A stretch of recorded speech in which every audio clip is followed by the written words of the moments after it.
I'm Christine Stavropoulos. Κι εγώ ο Νίκος Σαμίδης. Και αυτό είναι το Greek Podyssey, το podcast της ομογένειας. A podcast for Hellenes worldwide, sharing stories, culture, identity, laughs and a little bit of tsugrisma along the way.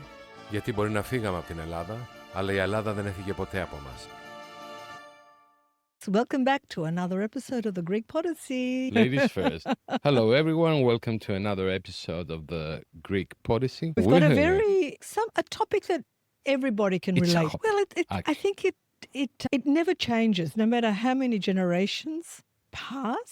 The Greek mother and mother-in-law. I'm leaning more to mother-in-law. I think it's more tricky. It's a supernatural force. Is it a legend? Is it a myth? We'll start with the mother, because the mother eventually does become the mother-in-law. Mm-hmm. So those traits carry to her next victim of being a mother. That's a nice connection, actually. Yes. The mother. Yes. So our Greek mothers, from the moment we're born, she's had our life mapped out for her. Okay. Certain expectations of how you're going to be. They're a helicopter mother, and she will try to embed herself in every element of your life, to the point where when you're making decisions or doing something, you think, oh, what's my mother going to say? Oh, what's my mother going to think? And you grow up, and when you're growing up, it's like, I'm not going to be like my mother when I have kids. And lo and behold, you become your mother. You as a girl. Yes. Yeah, from your perspective.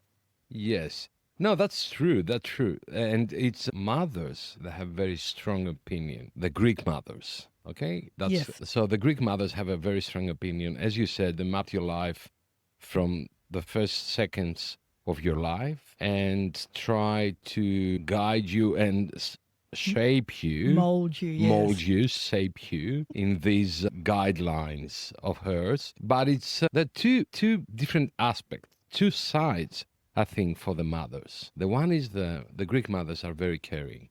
And cunning. Yes. They're cunning. They like to make the father feel like he's in control and he's the decision maker. But subliminally, she's the one that rules the roost. Do you remember my big Greek fat wedding? My big fat Greek wedding. We always come to that because it's iconic. Where they say that the father is the head of the family, and Tule's mother said, yes, but mother is the neck. It turns the head wherever she wants. Exactly. You know why? Because we women are emotional beings. So we know how to control a situation using emotion, using guilt, using praise, using compliments, bringing you down, lifting you up. You know, we've got it all covered. I remember once my mom said to me, okay, tell me what Eleni did. I said, no, I'm not a snitch. I'm not going to say, that's not my style. And she goes, I'll take you to the theater. You're going to see Vutsa at the theater if you told me. And I did. And my sister, laughing next to me, and said, don't believe she doesn't have the money to take you to the theater. Good on you, though, for not being... No, I was supporting my sister very much indeed. You're probably the brother I wish I had, because I don't know. You reckon? Yeah. Oh, that could be nice. That could be lovely. Yeah. So there are two sides of the mother. The one is the mother, the caring mother, the one that always makes sure that you carry on your blazer with you or your jacket. You're always wearing your skirt, even if it's 25 degrees outside. You know why I'm laughing? Why? My kids have never let me forget this. They were, I think, 11, 12, and 14. And we were going to the zoo. And I said, you need to take a coat with a heavy jacket because it's very exposed there. It's out on the harbour, on the heads. And they said, oh, but Mum, we're hot. I go, no, you've got to take a coat with you. And they said we ended up just carrying that coat because Mum has this mania. Take a jacket, wear a coat. When I'd put them to bed, I'd get the blanket and I'd tuck it in under them. And to this day, I always get messages in the group from the kids saying, make sure you pack a jacket. Like, some of these things are just generational. I don't know whether it's all mothers, but I know it's predominantly Greek mothers. There are Greek mothers, and it's also the generation. It is a generational thing. And I remember, okay, my mom still calls me the little one, or mikros. I'm 55 years old, and she still calls me like that. I relate because my son's 34 and I call him Bubby. Baby? Bubby mo. From Bubby baby? mo. From baby? From baby. Like He's baby, my Bubby. My yeah, Bubby is still yeah. my Bubby. And I remember when I used to work with a Greek singer back in Greece, and we had some concerts in Thessaloniki. And I said, okay, ma'am, it will be for 40 days. I'll stay with you. I'm not going to the hotel. I'll stay with you. And she goes, all right. And one day I was late because after work, we went to the clubs. You know how clubs in Greece is? We finished by 10 o'clock in the morning. So I was home late. I find on the table where the telephone is, the old telephone book, you know, the old ones with A, B, C, D, those ones. And it was opened in one of my friends from kindergarten number, Peter, and I called him to see if we were together because I was late. And my phone, my battery was dead. She couldn't contact me. She was worried about me. I said, what you did? And she said that I tried to call a few friends of yours. Yeah. You had a battery. You had a mobile. Yes. See, I grew up in the generation. No, I was 40. Oh, Come on. You were 40? It was 15 years ago. I was 40. All right. I thought you were a kid. Okay. No. I was working with, I told you, I was living in Athens. I said, what you did? And she goes, I just tried a few friends of yours. Mom, this is my friends from primary school. Kindergarten, primary school, we didn't talk each other. Like, what did you ended up having any information? No, most of the numbers have been changed. It was someone else. And I said, okay, now you know, you learn your lesson. And now let's have a break and go to our legal segment with Natasha Karamihu. Please note, the content of this podcast is for general informational purposes only. It does not constitute legal, financial, or professional advice. The views expressed by the hosts and guests are their own and should not be relied upon for making decisions. Always consult a qualified professional for advice tailored to your situation. Good evening from Greece. This is Natasha Karamihu, solicitor in Athens and legal advisor to the Greek Podyssey. Today, I will try to elaborate on a subject that many of you are already aware of and has spread confusion and doubts due to the recent law changes. What's new on the inheritance and wills field in Greece? Let me start by explaining the wills era under the current Greek law. The succession by will gives the testator the right to determine the persons he or she wishes to inherit him or her. The civil code provides for three types of wills: the private will, the public will, and the secret will. The private will is written in full by the testator's hand, dated and signed by him or her. A public will is drawn up by a declaration of the testator's last will and testament before a notary public with witnesses present.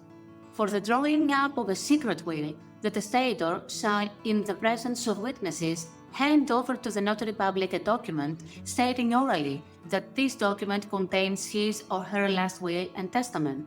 A renunciation of will action is also predicted and has to be made within 4 months since the declaration of the will by the court. If no renunciation action has taken place within 4 months from the court declaration of the will, then the heirs are deemed to have made an implicit acceptance of the inheritance made to them through the will. What we need to keep in mind is that the law regarding the declaration of will has changed and wills are going digital since the registry for unpublished wills is coming. Were they changes necessary? Inheritance law is being adapted to modern conditions, aiming at limiting the cases of inherited property that becomes devalued by being disposed of or left undistributed or end up being transferred to the state. In the registry, all wills, handwritten, secret, or public, will be published without revealing their content, respecting all the necessary guarantees of the secrecy. Private wills will be deposited at the notary public by the testator himself and not through a third party. What do we expect from these law modifications? First of all, it enables the easy check nationwide of whether or not a will has been filed at a notary or consulate, while providing us with direct and secure access to the registry for searching. The time for publication of the will is dramatically reduced. A certificate will now be issued within a few days. Very important, cases of doubtful authenticity of wills are reduced. handwritten wills remain in force. Anyone can write their will and keep it at home or file it at a notary. However, the requirements for the publication of handwritten wills change, especially when they are not filed at a notary. The changes are aimed at reducing the phenomenon of fake wills. Therefore, when a will is found at home or office of the deceased person, to be published as genuine, it must be verified by witnesses, expert witnesses, or any other means. This verification will be carried out by the notary and not by the court, as has been the case to date. Moreover, inheritance contracts are introduced for the first time. Up to now, someone can transfer his or her property to his or her relatives either by parental provision, donation, or by will. Under the new law, for as long as he or she lives, he or she can enter into a contract with his or her heirs, children, spouse, or other relatives and divide the property as agreed among them. In the inheritance contract, the so-called reserved share, namely the share that the law necessarily grants to children, spouses, or other relatives, will not apply. I give you an example. Parents can invite their children to enter into an inheritance contract according to which one child gets the business and the other gets property or cash, or that an estate, for example a vacation home, will be given directly to their granddaughter. The renunciation of will process is redefined. The reserved share succession is modernized to ensure fairer distribution. The new law is gradually adapted to the Greek legal reality. We certainly need time to adjust and trace its abnormalities, if any, in action. This will give us the opportunity to refer more than once in the critical issue of inheritance under the Greek law. Follow our next podcast and find out more. Well, with my mum, back then, you know, when every household had 2 phones and you could pick up the other extension, I was always nervous if I had a boy call me. And I'd say, hold on a minute. And I'd put the phone down and I'd run into the other room to make sure mum hadn't picked up the other phone to listen to the conversation. But we could hear when someone's picking up the phone. You could We could hear the... You know, it was always like walking on eggshells to make sure I didn't get caught out doing something. That's classic. Classic mum. That's classic mum. But Don't forget, mums were the first ones discover the first drones, the padofla. Oh, yeah. My mom had she was such a good on aim. throwing padoflas. Like, was straight to the head. It was like sniper. But then there's also, you're never fed enough. Like, five, you've got to eat. And then when you're eating, you'll come back and you'll visit a few days later and she'll look at me up and down. I go, what do you look? And I always feel self-conscious. I say to my sister, what is she looking at? And she'll say, Pakinas ligaki. And the minute she'd say that, You it took was some like, weight. my sister said, that's the invisible padofla that's just here you over Yeah, there. yes, that's true.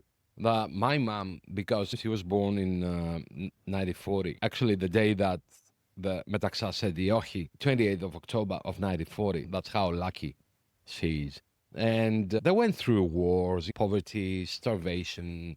They didn't have to eat in the village in Crete. So she was always very cautious to feed us to the level that we were vomiting. Oh. And she will keep feeding us. Exactly. And I said, after years, I said, Mom, look, you made me fat. No one in the family was fat, just me and my sister. Yes. And she goes, yeah, Nico, we starved. I didn't want that to happen to you. That's why I did it. And there was a connection always. When they doing something, there is a connection with their childhood trauma. I used to think that of my mother till I became a mother because I didn't live through that hardship of never having food on the table. Yeah, I was still the same. I had to make sure my kids had a full lunchbox. I would physically not be able to cope if they missed a meal. And even now when I go to their houses, I look in the fridge and I think, oh, there's not enough food. And I'll go and do the grocery shopping and I'll cook and I'll make sure that there's lots of food. And I'll give you an example. My son and his wife went away and I said, they went away for the weekend. And I said, message me when you get home. So my daughter-in-law messaged and said, hi, Christine, we're home. Andrew's just going to organise something for dinner. because her mum was there looking after the kids. And I said, hasn't your mum organised anything for dinner? She said, no. And I'm going, Yes. And here comes, ladies and gentlemen, the mother-in-law. Here where we're changing subject from mother to mother-in-law. mother-in-law. To mother-in-law. Yeah, here I am, the mother-in-law. And I said, so at this stage, I was ready because I said, I've just put a chicken and potatoes in the oven. I can be at your place in half an hour. And she said, relax, it's okay. And I said, but you've got no food. And I said, and there's probably no food in the fridge. And I was ready. And she said to me, I want to start an Instagram page or a TikTok and call it My Greek Mother-in-Law. I love my daughter-in-law's mother. I love her to death. She's the best. She's hilarious. We get on really well. But in that regard, whereas she's so laid back, I am the typical Greek mother-in-law. I can imagine, Christine. And I'm opening the cupboard and I'll say to her, don't you have this in your cupboard? She said, no. I go, how can you not have this in your cupboard? Oh my God. Oh my God. You're this kind of the type of mother-in-law. Well, yeah, but I think she loves me. I hope you love me. So mothers, then they're becoming mother-in-law. Yes. So are they carrying on the same attitude when... Okay, look, it's different when you have a son and when you have a daughter. Yep. Most of the accidents happen when you have a son and someone's married your son. It kicks in and I don't know what's happening, but it's something like the brides are good enough under the eyes of the mother-in-law. Look, she said to me when they were dating, Christine, my parents are concerned that you will want Andrew to find a nice Greek girl, because my daughter-in-law is Australian, and they're thinking, where's that going to leave me? And I said, darling, it doesn't leave you anywhere. I said, I love who you are and I love you for who you are, not for your background, because when you do marry Andrew, you're going to be Greek anyway. So you're going to have a Greek, you will be. And she's wonderful. My daughter-in-law's just embraced the Greek culture and she knows that I've got a Greek mother-in-law and I just have to deal with who she is. Okay, and why you're better than the other one? I'm not better. I'm just... No, what? Yeah, come on now. I'm not better. You think that you're like... No, I'm probably more of a nuisance, if the truth be told. But that's the misconception that if you're Greek mother-in-law, you're better than your Anglo mother-in-law, which is not true.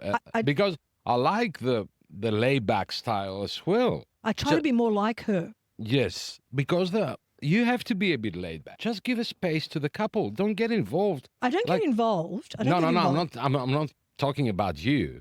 But I know mother-in-laws that are visiting every day. They want a key from the house. Just give me the key. I want to come in anytime. Well, I've got a key. You got a key. There you go. I've got a key. But I think the worst type of mother-in-law is the one that doesn't want her to let go of her son. Like, this woman is taking away my son. Coming up next, our segment with Lucas Theodoro from Helco Consulting, sharing practical tips, insights, and guidance for all your investment and business needs.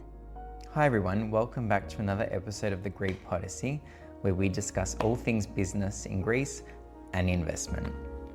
So today we'll be talking about bank accounts. We've discovered thus far everything about the tax file number, setting it up, dual taxation, what implications can that have on me and my business income or personal income. And now the last important step of beginning any investment journey is setting up a bank account. So having a bank account, a local Greek bank account, is very important because that will mean that you'll be able to access all the government portals, pay and maintain anything like a property, pay your council rates, pay any bill, through the e-banking services that are connected to the government portal. And it is also really important to be able to have a Greek bank account, as it does make transfers and domestic payments a lot easier. The Greek system now is slowly starting to introduce things like accepting Revolut and accepting transfers from non-Greek bank accounts, let's say for buying a property, but there can be delays if large sums are coming over, and they can get blocked and audited if it's not a local bank account. And obviously an international bank account or a Revolut account does not have access to the Greek government systems to be able to pay your rates and things like that. So for all intensive purposes, we always say it's easier to open up a Greek bank account, and that way you'll have much easier access to the system through GovGR, but also through companies that have services through online banking, like telephone providers, energy providers, anything utility-based, many companies. It is really important that this is done correctly as a tax resident abroad, because most banks will ask for your foreign tax file number, your latest tax return or notice of assessment if you're from Australia, and basically where did your income source come from, because they want to know where the originating source of your money comes from for anti-money laundering laws and corruption laws as well. So it is really important to come prepared. Most banks will accept English documents as they're internationally recognized. You won't need to translate them or apostille them, but obviously that can be dependent on the bank as well. And you can do this through a Greek bank that has a representative office in another country, like for example, the National Bank of Greece has a representative office in Australia, and so on and so forth. Or you can do it via proxy with your lawyer, but the banks have very specific power of attorney instruction that they'll provide for the lawyer to be able to open up the bank account for you here. Alternatively, you can initially start with your foreign bank account, and slowly, once the investor comes to Greece, you can also do it in person here, which is a lot easier with someone like us to guide you and have you there at the bank branch on the day. Yeah. I'll tell you a story. My mum, I said to her, my son Savas has a girlfriend. He was in a relationship with a girl. Yeah. And she goes to me, oh, really? I say, yeah, she's very pretty. Is she Greek? And I go, no. What is she? I said, is half Filipino, half Chinese. And she goes, that's all right, if they're happy. But she changed the mood like straight away. If she's not Greek, she's not one of our tribe, because this age of people, the generation, it was that thing, like you need to marry a good Greek girl. That was a thing back then. And if she wasn't Greek, then the trouble starts. We need to make her Greek. Can I make a confession? Wow. Yes. I'm actually glad my daughter-in-law is not Greek. You know why? Because there can only be one Greek mother in the household. Oh my God. I'm thinking if I had a Greek daughter-in-law, it would mean I have a Greek sibathera. And sometimes that doesn't work out for the best. You know what? You guys, you need to realize that you're not part of the household. Yeah, but they just when we think we've gone, they draw us back in. No, you put yourself back in. You try to sneak in. That's what all the mother-in-laws try to do. The Greek, especially the Greek ones. There's nothing I love more than when they call me asking me advice about the kids. I love it. I'm thinking now I'm being not only a real mother, but they actually listen to what I say. And that really makes me You're feel... a mentor. You're a mentor. It validates me. Yeah, okay. Yeah. I It's understand important. that. I understand that. And it's part of the training, because we're there, here and there, to support our kids. And what Greeks do, they're always next. They're always available for help, for assistance, for advice, for financial support, if they can, of course. I'll give you an example. When something breaks down, as they're telling me it's broken down, I'm on the internet looking to replace it.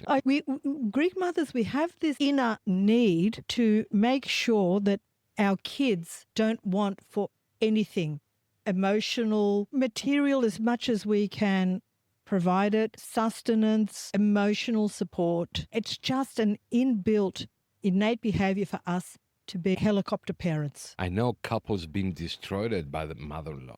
I know couples that not have because been they're too destroyed. nurturing, because And- they're too interfering. There's a big difference. Oh, well, There's a big difference. and that's a problem not of the mother-in-law, that's a problem the boy. Because usually it happens with the boys, not with the girls. Because there's a lot of mothers that like to compete with their daughter-in-law. So they want the son to side with the mother. And the worst thing a mother-in-law can do is come between a couple, make them argue so she can feel satisfied that, look, my son is still my son. He's taking my side. I do the opposite. When I talk to my daughter-in-law, I say to her, why are you so nice? Why are you so accommodating?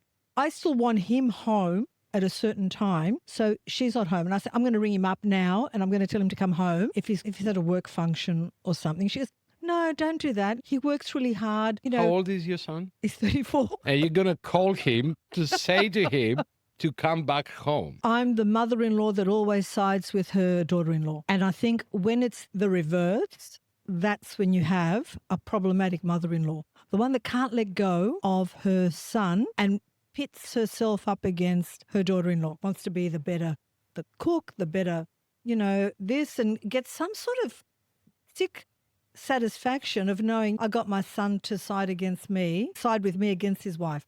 That's when it becomes a problem. And there are a lot of those around. I agree. I had the wooden spoon once thrown to me by my mom because my wife, she said in front of my mom, Nico, why you didn't pick up the rubbish from the balcony? And I said to her, come on now.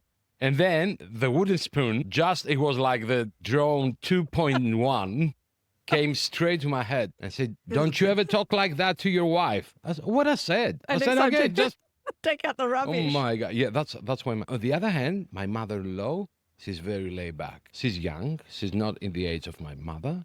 We have about 10 years difference. And we communicate really well. We're like friends. You're in the same generation, pretty much. Kind of. Yeah. And we talk to each other. I say, Anna. She says, Nico mu, Anna. That's how, not mama and all this. I don't like that. I like to have a personal connection with my mother-in-law, and I can call her anytime and start political conversations, and she's right on. Let's go. She's You know what's changed, Nico? When I was first married, we called our mother and father-in-law mum and dad.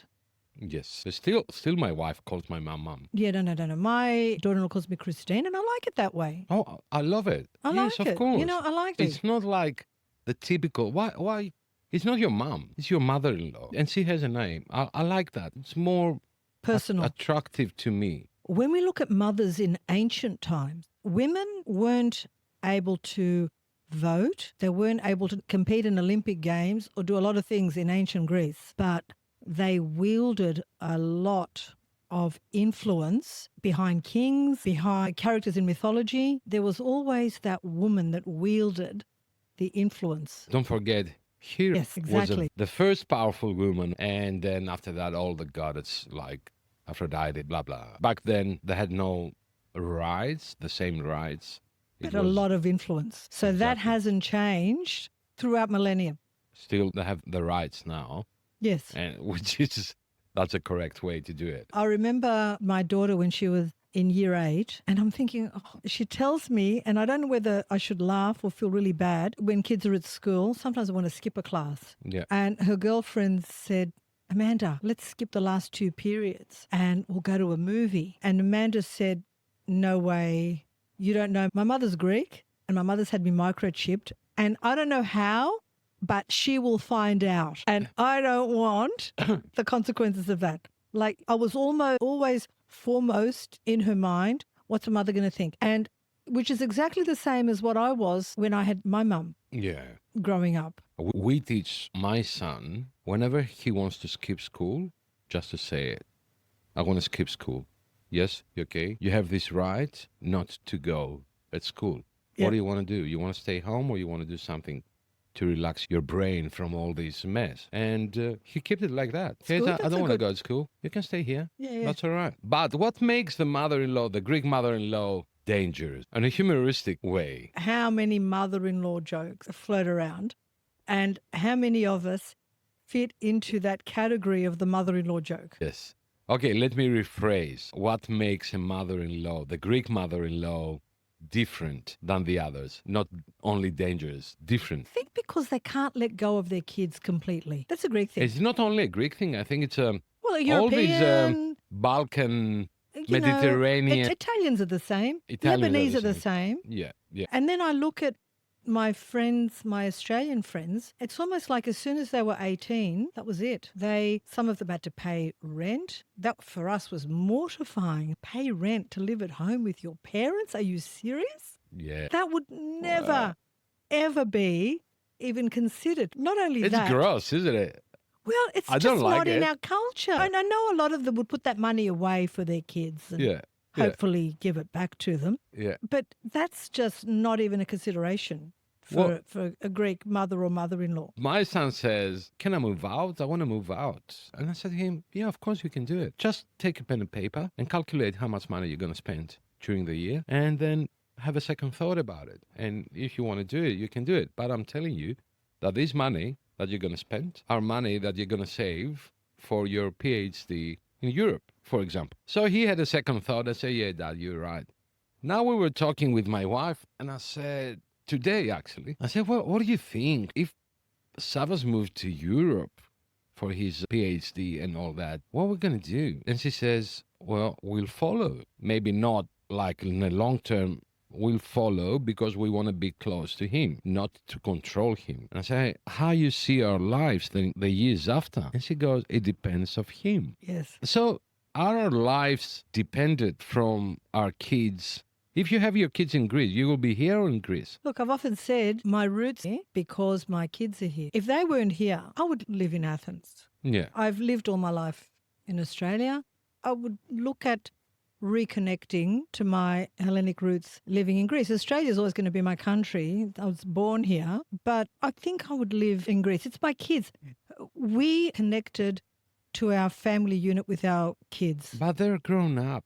I know. They're grown up. I know. You guys, let's say that you have this scenario. Your kids are in Europe and you're in Australia. What are you doing? Are you moving to Europe? Or are you staying here in Australia or in America or in Canada? Or the opposite.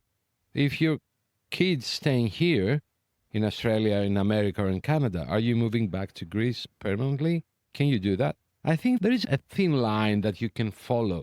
I don't like too much to be dependent on how our kids' life will go. Of course, I support and I'm next to my kids, no matter what. That's not a question. But again, at the same time, there is a part of your life that you need to be separated and to have a bit of your important? time, your schedule, your... What's important, Nico, is that we as individuals continue to evolve and have our own lives and our own interests. We have an independent life that is not dependent on our kids. I find that parents, people our age that are choking their kids, they don't have anything else. They've reached a stage in their life, have no other interests. They don't get involved in a greater community. They don't keep evolving. They don't keep trying new things. They don't keep moving out of their comfort zone to think, what can I do? This is my time now. So what they do is become fixated on their kids. They tend to choke their kids' lives.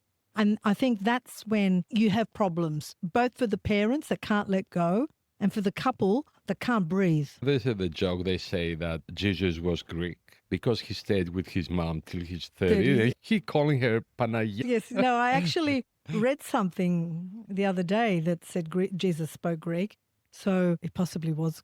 I don't know. Spoke Well, Greek. all these stories, I don't know where the source is coming from. We'll talk about that because we are going to have a Christmas episode.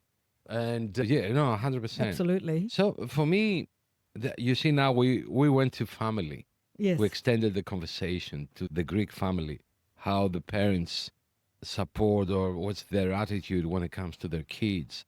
I'll give you my example growing up because I grew up here. So I had Australian friends. And when I was young, I used to want their lives. I used to like the freedom. They had a lot of freedom. They could go out freely. They could move out of home. Their parents went on their back. And I used to want that. Now, though, that as I became a parent and growing up when I appreciated my memories of my childhood so much more. And I look back with fondness. I don't envy that. I'm glad that I am who I am and, how I am, because that closeness of being involved, it's been good for me and it's been good for them. And they know that they've always got their mum when they want. When I ring my daughter, her husband says, it's your best friend on the phone. That for me, there's no better feeling than knowing I'm my daughter's best friend without crossing that line. Yes. Where my son-in-law says, oh, there's that pain in the neck calling again. Hurry up and get her off the phone, change the locks. Yeah, no, I understand that. And that's beautiful. My son says to me, like, Dad, let's go for a beer, for example. And I feel like he's got this friendship connection with me as well. But Greek families and in general families with strong cultural connection, they're the same. They have the same values. that the family is very important, how to raise the kids, how to support them. Because all my life after my son's birth, it's about him. I don't know if it's good or bad, because you're living on side things of yourself that you should do and all that. But at the same time, for me, that's a purpose. That's why I'm waking up every morning to go to work, because I've got a family. And the family is not just the couple, it's the kids Don't as you well. think, though, that that is important to keep our culture alive, our Greekness? Because without that, like the gathering together when it's Easter and all the kids get involved and you're passing this on to the next generation, all the kids mightn't speak Greek, but they're feeling their Greekness. And then that's what makes them then want to learn Greek and immerse themselves, because they like that feeling that this has a purpose. I think family is a very strong component of culture and identity. And you're very right. And it doesn't have to be families where mum and dad are still there. It could be blended families. It could be, as long as you have this foundation where you come together, you do things together, and you're subliminally, because as a mother, you're also an emotional wizard. So you're subliminally sending out these messages and they're absorbing it without even realizing they're absorbing it. 100%. 100%. So you don't have to say to them, I want you to be Greek. You're doing all the Greek things and you're subliminally preserving your culture and passing it on to the next generation. It's a very clever trait to have. But it's not happening on purpose. No, it happens because it's instinctive. Exactly. And then the mother and the mother-in-law becoming a grandmother. You know you what can they shine say. now. There's one of my favorite sayings in Greece, the child of my child is twice my child. So that's when things really crank up. And that's why I'm also glad I don't have a Greek sympathetic. You know, when you get two Greek mothers and you've got the grandkids, it's like a bit of a tug of war. Come on, man. Why are you saying that? Because I've seen it happen. Yeah, but it's not a rule. It's not like... No. Let me tell you something. Women carry all their eggs and their daughter's eggs. So they've got this connection with their daughter. So when the daughter has a child, they feel like it's their maternal right to own that child at the expense of the son's mother. And I've seen it happen a lot. So there is that tug of war where the mother comes in and the mother of the daughter takes the child as though, well, it's my daughter's child. And then the poor mother of the son always feels a little bit pushed It's to another the corner. thing. You're right. The mothers of the daughters are having more responsibility or are taking more action than the boys' mothers. Why is this happening? They see it as their right. My daughter gave birth to that child. Yeah, my son, your daughter wouldn't have given birth to this child if my son wasn't around. What? And I've seen so many instances where that becomes a problem. Okay, that's when you realize that you need to be a bit laid back, Yeah. because otherwise it gets messy with all the... But if the purpose is to assist and to help, why this is a problem? Because competitiveness comes into play and human nature.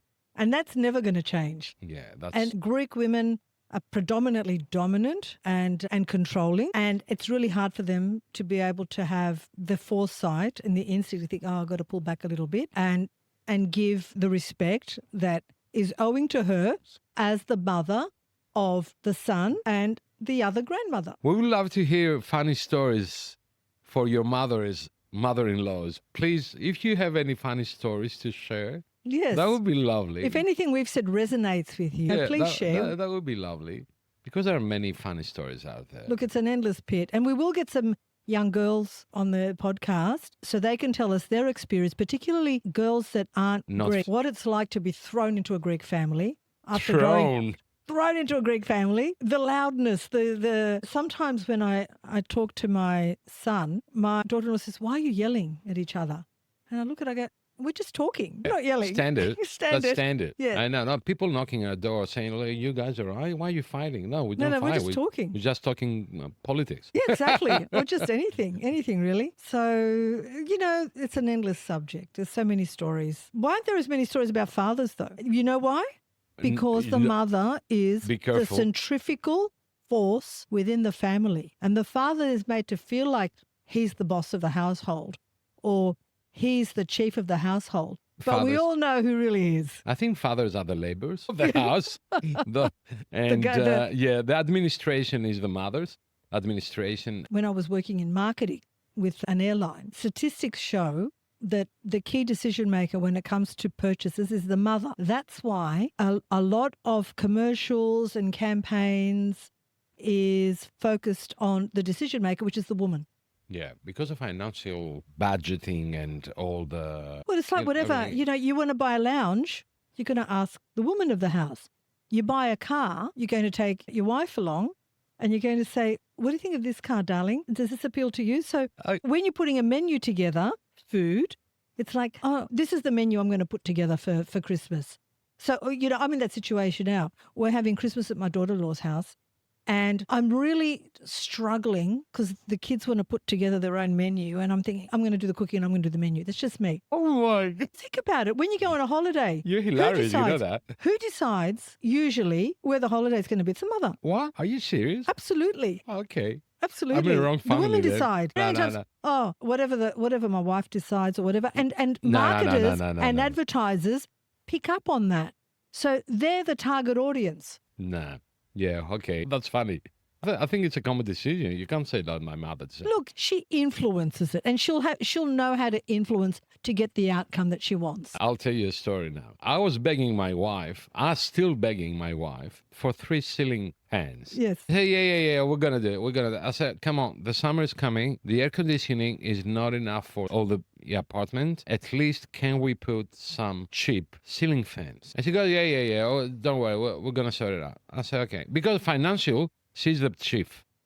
I have no idea what's happening. My money goes there. They're disappearing. I have a budget, a weekly budget. That's my budget. I don't have an account, like my own account. It's a share account with my wife. You just proved my point. Proved my point. Wait. I say, yeah, okay. Sava, let's go to IKEA. I want to buy a few things like Christmas decoration and all that. And she comes back with a rag, with a carpet. And I say, what's that? I say, it's a carpet. I don't like this one. I'm going to throw it away. I'm going to put a new one. I said, what about the fans? We'll do it. We'll do it. Don't worry about it. And You just proved my point. That's Women are the ones that make the purchase decisions in the house. no, women, they're handling all the budget. That's what it is about, not about decisions. Because if she asked me to change it, I wouldn't say no. But she's got the power. No one's going to say anything to her. So she went there. She came back with a carpet. And that's everything is fine. Darling, And I'm still begging for the ceiling fans. When you control the purse, you control everything. Yeah. And I'm happy that my wife's controlling the financial of the house because she's a good manager. She's doing a great job. What sort of mother-in-law do you think she'll be? She's Great. pretty. She's progressive. Yeah, she is. She is. She's- No, I think she will be okay. I've said what I feel, and my kids may agree or say, what sort of garbage were you saying, Mum? You're just... We would love to have a feedback from your daughter-in-law and kids and your kids about Yeah. and What it was like growing up with me your as a son. mother. Yes. and Please, kids. Jade and Jason, comment on this video. We would love to hear your story. How does it feel to have Christine as a mother-in-law? Yeah. Thank you, Christine. We can it's talk like for hours we can for talk that. for hours. Yeah, We we can can talk talk for for hours for The that. main thing, Nico, is to be able to laugh at yourself. Yes. So, I love it when the kids can take the mickey out of me. And Yeah. They do it all the time. And I can laugh about it. Yes. I never get offended. For me, as a son-in-law, the most important thing is to feel confident, to open up to my mother-in-law, and to talk about serious things, not to be criticized, but to express my thoughts and my concerns. And that's happening. It's feel very okay to do that. Communicate. It is very important. Actually, that really sums up absolutely everything. Communication. Correct. Your kids need to be able to communicate with you how they're feeling openly without you getting upset. And then you also need to be able to communicate your feelings and also be mindful that I've got to stay. I don't want to be the butt of a mother-in-law joke. Yes. Correct. Anyway, Thank you, everyone, for being with us for another episode. It's been a it's been pleasure great. to entertain you, if we did so. Thank you to everybody that follows us. Please, share our videos. Recommend us to your friends. The bigger our audience, the more we can reach. And to everyone around the world, America, Canada, follow us and follow our YouTube and our Spotify where you can see the entire. Thank you very much. Bye bye. Φιλιά, bye. I'm Christine Stavropoulos, Κι εγώ ο Νίκος Σαμίδης. Και αυτό είναι το Greek Podyssey, το podcast της Ομογένειας. a podcast for Hellenes worldwide, sharing stories, culture, identity, laughs, and a little bit of tsugrisma along the way. Γιατί μπορεί να φύγαμε από την Ελλάδα, αλλά η Ελλάδα δεν έφυγε ποτέ από μας.